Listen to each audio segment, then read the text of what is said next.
Ministra, muito obrigado por conversar novamente com a ONU News. Seja muito bem-vinda. Tá, obrigada, Felipe, né? Quero cumprimentar aqui também todos os ouvintes da ONU News. Obrigada. Obrigado, ministra.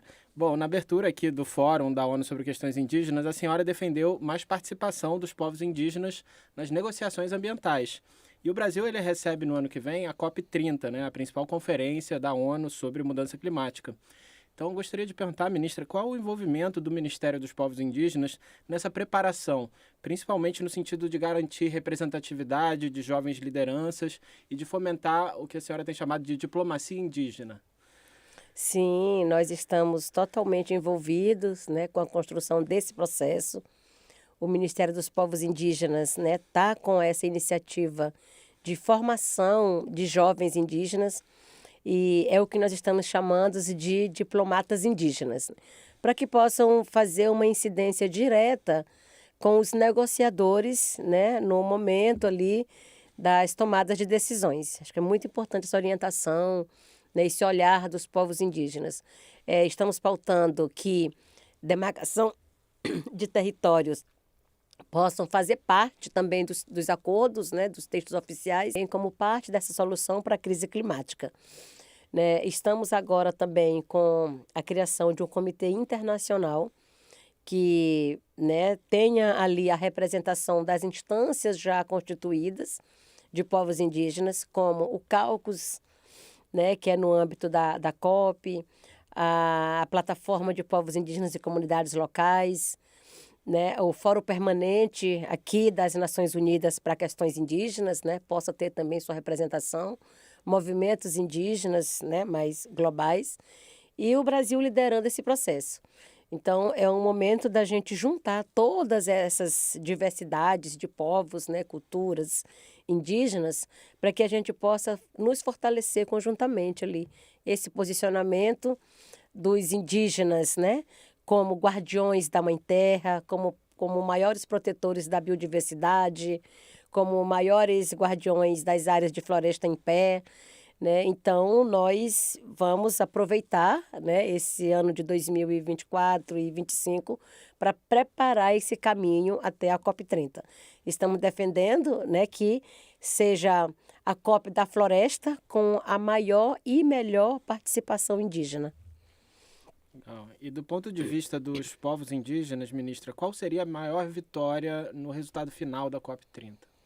Olha, que pudesse ter esse reconhecimento formal da Conferência do Clima, né, da importância do conhecimento dos povos indígenas e dos territórios habitados por indígenas, né, como parte dessa solução para a crise climática, entendendo que nós, povos indígenas, somos 5% da população mundial e protegemos 82% da biodiversidade que ainda há no planeta. Então, se nós somos os maiores guardiões e protetores da biodiversidade, é importante que isso se transforme em políticas locais, compromissos nacionais, né, para que a gente possa, de fato, proteger esses protetores. Perfeito.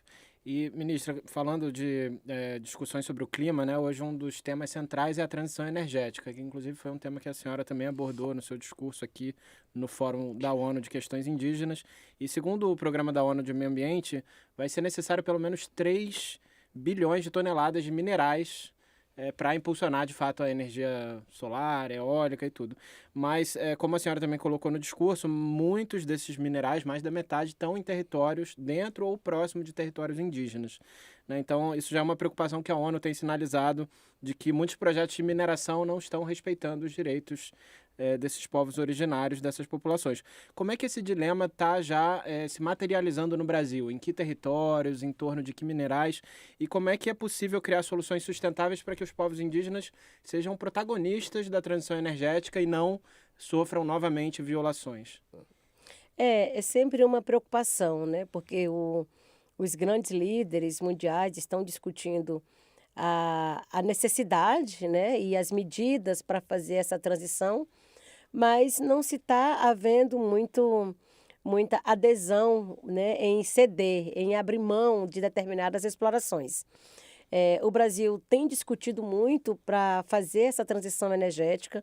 Nós, do Ministério dos Povos Indígenas, né, temos defendido o processo de consulta, que é muito importante que agora, né, a Convenção 169 seja de fato implementada para garantir o consentimento livre, prévio e informado dos povos indígenas, né?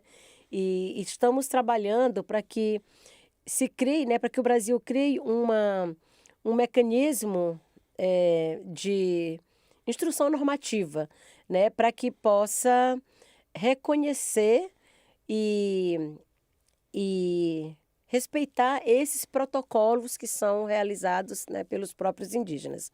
Então, nós estamos discutindo isso já internamente, buscando apoio de outros ministérios para que a gente possa ter esse instrumento, né, e garantir esse direito de consulta. Nós tivemos agora, né, o ano passado, e continuamos trabalhando este ano, que é a desintrusão do garimpo ilegal das terras indígenas. Né? Estamos em curso essa operação no território Yanomami, para retirar todos os garimpeiros ilegais ali do território e trabalhar, né, essa devolução do território livre para o povo Yanomami e Ecuana, assim como, né, medidas para restabelecer a saúde do povo. Mas nós temos outros territórios também que estão nesse planejamento para haver essa desintrusão, como o território do povo Munduruku, né, e do povo Kayapó, ambos no estado do Pará, e outros, né? Então, é uma forma da gente retirar de vez, né, essa exploração de minérios dos territórios indígenas, uma vez que o Brasil, né, reconhece constitucionalmente o usufruto exclusivo dos povos indígenas e qualquer um que adentrar o território para exploração, ele está de forma ilegal, né? Então, nós trabalhamos para que os territórios indígenas, né, possam de fato ter essa garantia do usufruto exclusivo. Perfeito. E não só é a garantia do território, né, mas também uma discussão muito atual é como os conhecimentos tradicionais dos povos indígenas podem ajudar a avançar na sustentabilidade. Muitas vezes essa palavra é usada, né, de forma superficial, equivocada. Sim.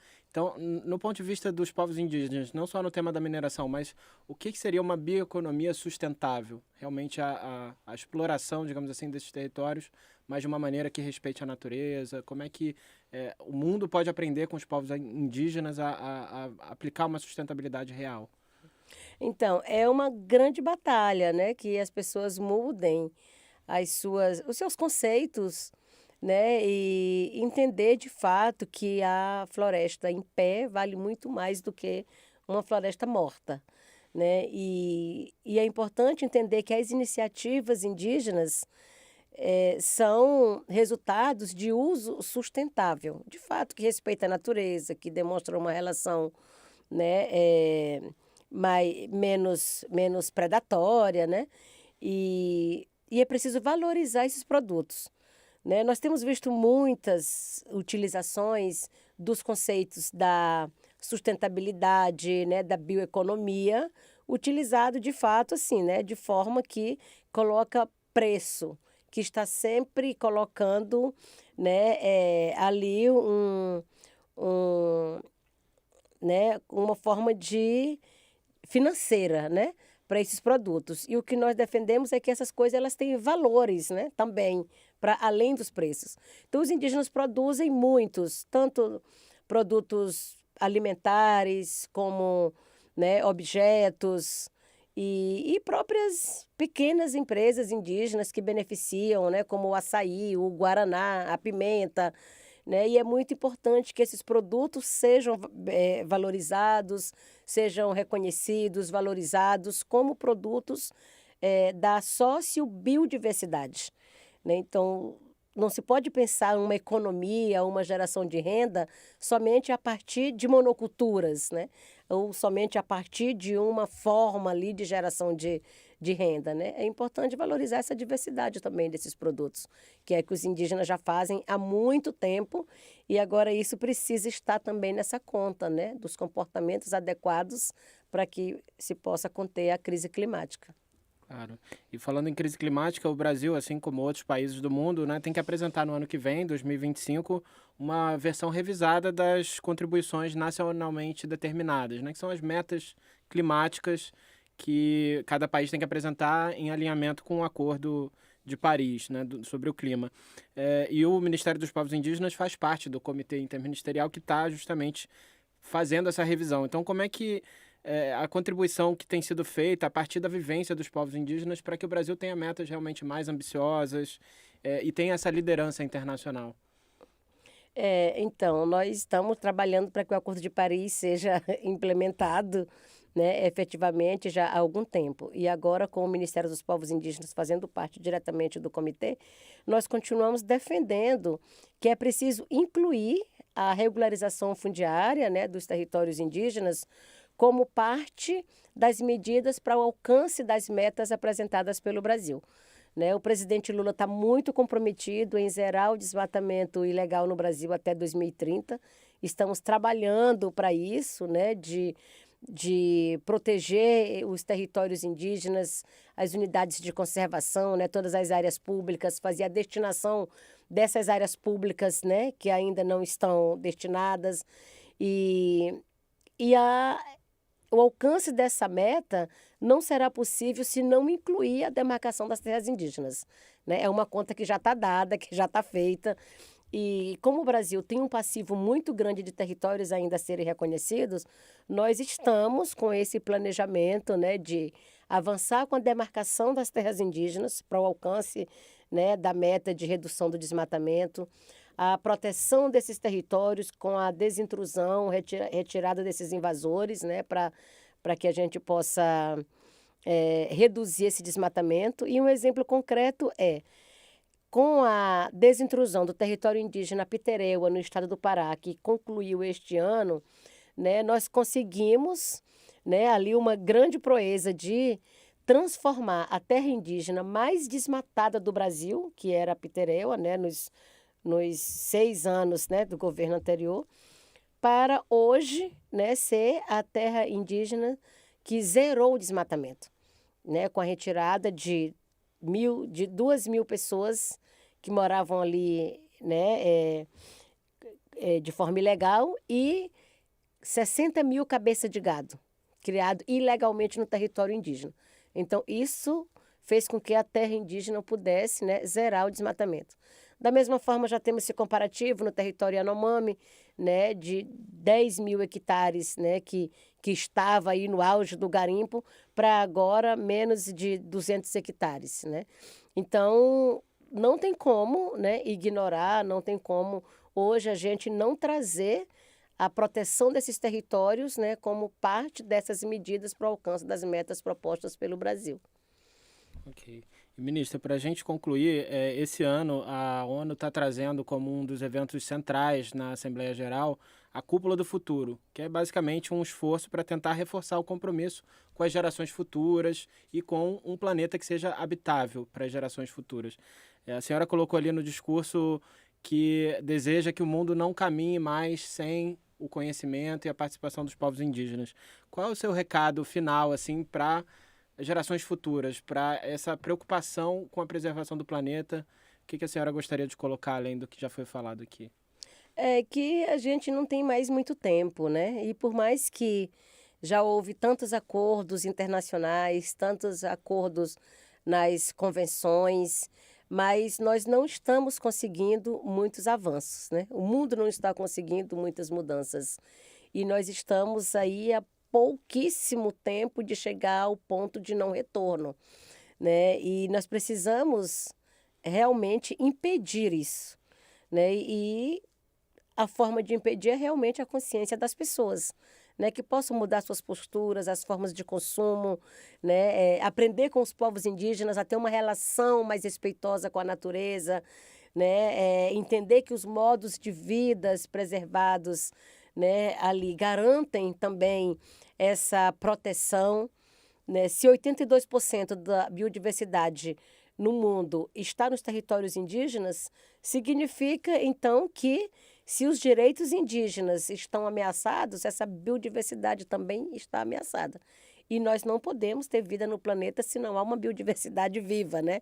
Claro. Então é muito importante de olhar para os povos indígenas, né, e entender a importância dos povos e dos territórios indígenas protegidos, né, porque onde tem indígena, a presença indígena é certeza de água limpa, de alimentação sem veneno, né, de floresta em pé, da biodiversidade protegida. Então, como não considerar tudo isso, né? Eu estive recentemente no Vaticano com o Papa Francisco e participei de um simpósio cujo tema central foi a ciência, os conhecimentos indígenas e a ciência. Então, o Papa Francisco também fez esse chamado para o mundo, né? Para respeitar e valorizar os conhecimentos dos povos indígenas, entendendo também como ciência. Então, acho que o Papa falou, né?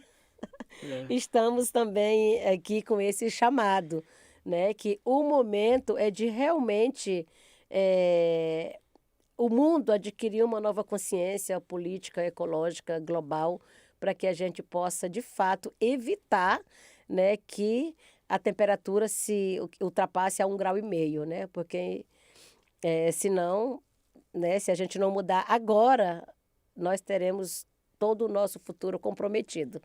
Então, o chamado dos povos indígenas é o reflorestar mentes, Isso aqui. né? O reflorestar mentes, que é exatamente essa mudança de comportamento, de pensamento, de projetos, né? Enfim, né? É uma responsabilidade compartilhada que envolve a sociedade civil, governos, empresas, né? Religiosos, cientistas. E aí é isso, né? É o momento de dar as mãos e seguirmos juntos para essa mudança.